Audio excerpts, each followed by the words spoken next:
अजित पवार यांच्या विमान अपघाताला 28 दिवसांपेक्षा जास्त काळ उलटून गेलाय। पण अजित पवार यांच्या विमान अपघातासंदर्भात जे प्रश्न उपस्थित केले जातात त्यांची उत्तरे अजूनही मिळत नाहीयेत। डीजीसीएनं म्हणजे नागरी विमान महासंचालनालयानं या संदर्भातला एक अहवाल, एक प्रेस नोट काल प्रसिद्ध केली।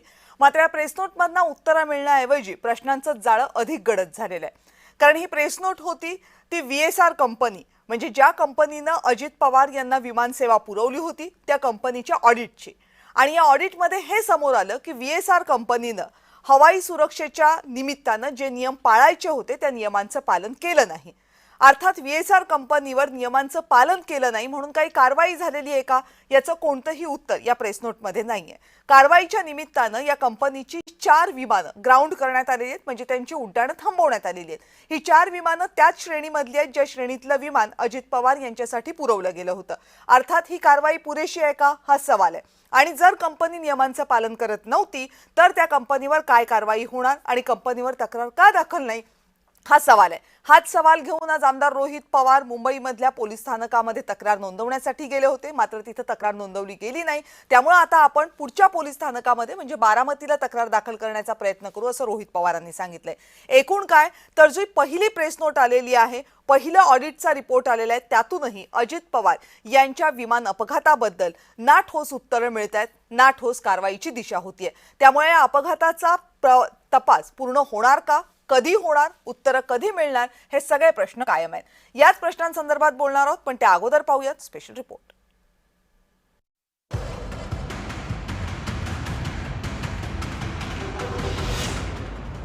अजित पवार यांच्या विमान अपघातात विमान कंपनीचा निष्काळजीपणाच कारणीभूत ठरला का असा सवाल आहे। पवार गटाचे आमदार रोहित पवार यांनी डीजीसीएवर ढिसाळपणा आणि पक्षपातीपणाचे गंभीर आरोप केलेत। डीजीसीएनं मंगळवारी VSR कंपनीच्या केवळ 4 विमानांना उड्डाण घेण्यास बंदी केली आहे। कंपनीची सर्व विमानं जमिनीवरच राहतील असे आदेश डीजीसीएनं का दिले नाहीत असा सवाल रोहित पवार यांनी उपस्थित केला। या विमानाच्या बाबतीत सुद्धा VSRच्या ज्या सगळ्या जे काही विमानं आहेत ती तिथं लगेचच्या लगेच ग्राउंड झाली पाहिजे। अधिक गंभीर बाब म्हणजे ज्या दिवशी अजित पवारांचा विमान अपघात झाला त्याच दिवशी दुपारी केंद्रीय नागरी उड्डाण मंत्रालयानं डीजीसीएला क्लीन चिट देण्याचा प्रयत्न केला, हे देखील रोहित पवार यांनी अधोरेखित केलं।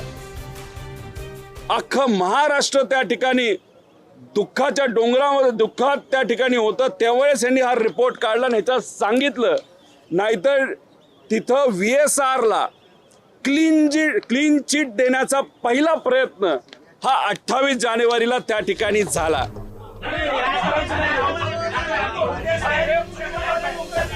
बुधवारी रोहित पवार डीजीसीए विरोधात तक्रार देण्यासाठी मुंबईच्या मरीन ड्राईव्ह पोलीस स्टेशनमध्ये गेले होते। पोलिसांनी FIR दाखल करून घ्यायला नकार दिला।